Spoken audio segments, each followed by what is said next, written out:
Good morning class. This is class for class 5th and today we are going to study computer. So open your book and let's start. So हम लोगों ने 1 to 3 chapter पढ़ लिया था. First second और third chapter हम लोगों ने कंप्लीट कर लिया था. आज हम लोग रिवीजन करेंगे क्योंकि फर्स्ट सेकंड थर्ड ही चैप्टर आपके एग्जाम में आने वाले हैं. ठीक है, तो फर्स्ट चैप्टर क्या है? The computer. पहली बात तो कंप्यूटर क्या होता है?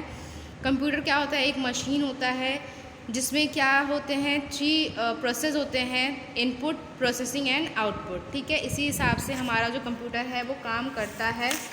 उसके बाद उसके क्या क्या कैरेक्टरिस्टिक्स होते हैं, उसमें डेटा या इन्फॉर्मेशन किसे बोला जाता है, जो भी हम इनपुट, जो भी हम अपने कैरेक्टर्स को लिखते हैं अपने कंप्यूटर में इन करते हैं, उसमें लिख के उसके अंदर रखते हैं, उन्हीं को हम क्या कहते हैं? डेटा या इन्फॉर्मेशन. ठीक है, वो नंबर के फॉर्म में भी हो सकता है, कैरेक्टर के फॉर्म में भी हो सकता है, लेटर के फॉर्म में भी हो सकता है, बहुत सारी चीज़ें हो सकती हैं. ठीक है, कंप्यूटर के कैरेक्टरिस्टिक्स क्या होते हैं कि कंप्यूटर का यूज़ करके हम कोई भी चीज़ बहुत तेज़ी से, बहुत स्पीड से कर सकते हैं.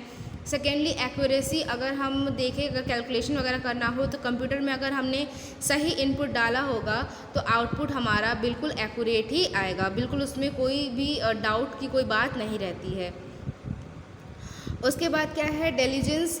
कंप्यूटर कभी भी बोर नहीं होता है या कभी भी वो थकता नहीं है काम करके. ठीक है, जैसे हम लोग हैं, मान लो 2 घंटा, 4 घंटा, 6 घंटा काम करके क्या होता है, एक टाइम पे हम लोग थक जाते हैं. लेकिन कंप्यूटर के साथ ऐसा नहीं है. कंप्यूटर के साथ आप आवर्स, मतलब घंटों घंटों काम कर लो, लेकिन कंप्यूटर कभी भी थकता नहीं है.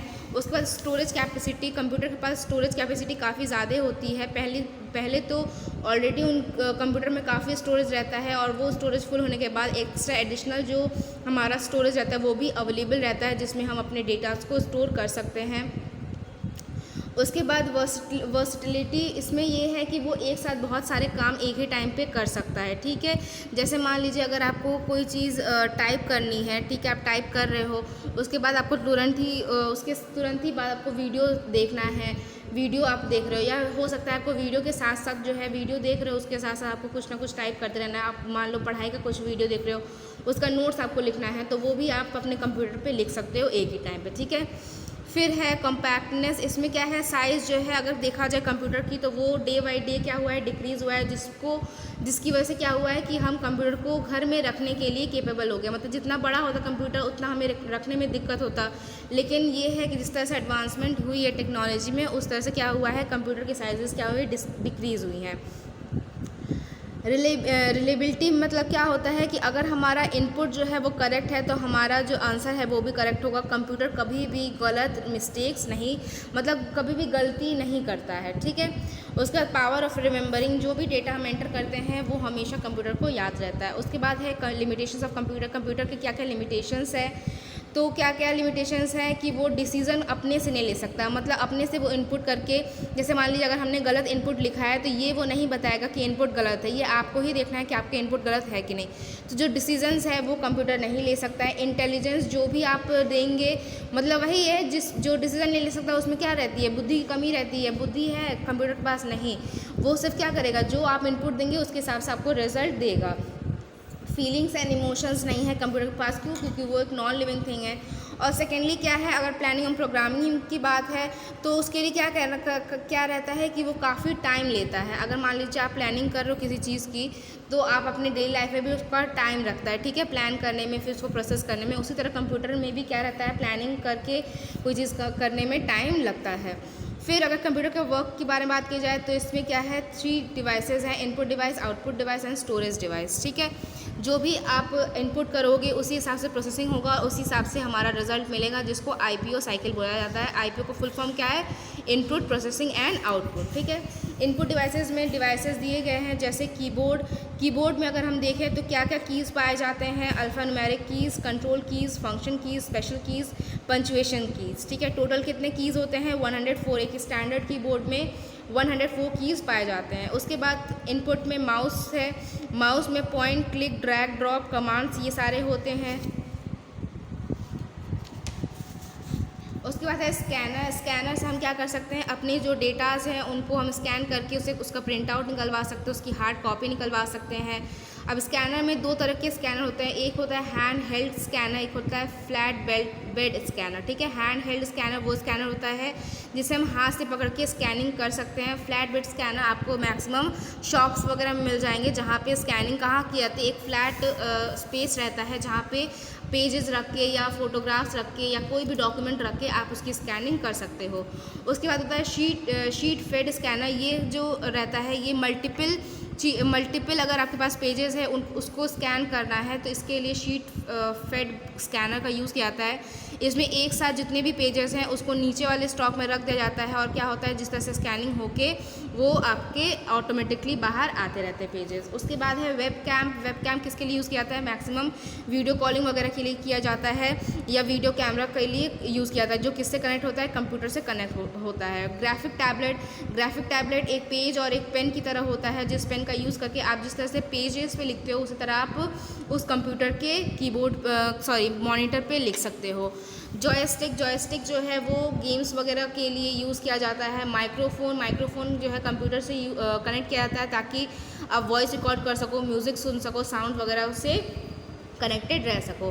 टच स्क्रीन सबको पता होगा, आजकल सबके घर में टच स्क्रीन फ़ोन्स होते हैं, उसी तरह टच स्क्रीन कंप्यूटर होता है जिसको आप हाथ से टच करके ऑपरेट कर सकते हो। उसके बाद है प्रोसेसिंग डिवाइस में सीपीयू देखेंगे तो सीपीयू में क्या है, जो हमारा जिसको क्या कहा जाता है, ब्रेन ऑफ कंप्यूटर। ठीक है, इसके जो 3 कंपोनेंट्स है वो क्या क्या है, ALU, CU and memory unit, arithmetic logic unit, control unit and memory unit. ठीक है, इन तीनों के अलग अलग फंक्शंस दिए गए हैं, इसको आप लोग पढ़ लीजिएगा। उसके बाद है आउटपुट डिवाइस मतलब जिसके द्वारा हमें रिजल्ट पता चलता है। अब कुछ भी हम इनपुट करेंगे तो मॉनिटर के थ्रू हमारा क्या पता चलेगा, हमारा रिजल्ट पता चलेगा। प्रिंटर के थ्रू हम उस रिजल्ट को प्रिंट आउट करवा सकते हैं। अब प्रिंटर में बहुत सारे तरह के प्रिंटर होते हैं, जैसे dot matrix printer, inkjet printer, laser printer. ठीक है, डॉट मैट्रिक्स प्रिंटर क्या होता है, प्रिंटर जिसमें पेपर और इंक के हेल्प से क्या होता है, हमारा जो चीज़ें हैं वो प्रिंट आउट होकर निकलती हैं। इंकजेट प्रिंटर जो है वो क्या रहते हैं, वो डॉट मैट्रिक्स प्रिंटर से तेज़ होते हैं और काफ़ी एक्सपेंसिव होते हैं। लेज़र प्रिंटर क्या होता है, वो नॉन इम्पैक्ट प्रिंटर का एक एग्जांपल आप ले सकते हो। ठीक है, इसमें भी क्या होते हैं, डॉट मैट्रिक्स प्रिंटर की जैसे ही पेपर पे जो है प्रिंट किया जाता है, लेकिन इसकी क्वालिटी काफ़ी अच्छी होती है। अगेन प्लॉटर जो है बड़े बड़े जो शीट्स हैं उनको प्रिंट करने के लिए यूज़ किए जाते हैं। स्पीकर सबको पता है, स्पीकर किसके लिए यूज़ किया जाता है, म्यूज़िक वगैरह सुनने के लिए। आप कंप्यूटर पे जो भी म्यूज़िक या साउंड लगाओगे, जो भी ऑडियो का यूज़ करोगे, आप उसको स्पीकर के थ्रू सुन सकते हो। मदरबोर्ड एक क्या है, एक पार्ट है किस चीज़ का, कंप्यूटर का। ठीक है, उसको हम लोग क्या बोल सकते हैं, सिस्टम बोर्ड या मेन सर्किट बोर्ड भी कह सकते हैं।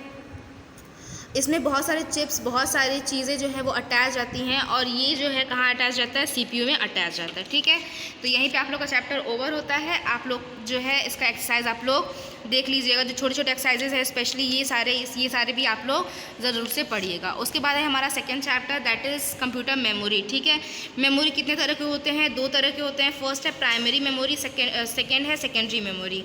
प्राइमरी मेमोरी में रैंडम एक्सेस मेमोरी फर्स्ट होता है रैम एंड सेकंड होता है ROM, that is read only memory. Random access memory जो है वो टेम्प्रेरी मेमोरी रहता है, जब तक हम अपने कंप्यूटर को ऑन किए हुए हैं हमारे जो डेटा और इंस्ट्रक्शंस है वो क्या रहते हैं, उसमें फीड होते रहते हैं, और जैसे ही हम अपने कंप्यूटर को ऑफ कर देते हैं हमारा जो भी रैम में जो भी मेमोरीज फीड रहती है, जो भी डेटा फीड रहते हैं वो सारे डिलीट हो जाते हैं। इसलिए इसको वॉलेटाइल मेमोरी मतलब शॉर्ट मेमोरी भी कहा जाता है। रोम क्या है, परमानेंट है, उसको हम लोग बाद में देखेंगे। सबसे पहले देखेंगे कि रैम के 2 टाइप्स होते हैं। फर्स्ट है dynamic RAM, that is DRAM, and second है static RAM, that is RAM. ठीक है, इसको आप लोग पढ़ लीजिएगा।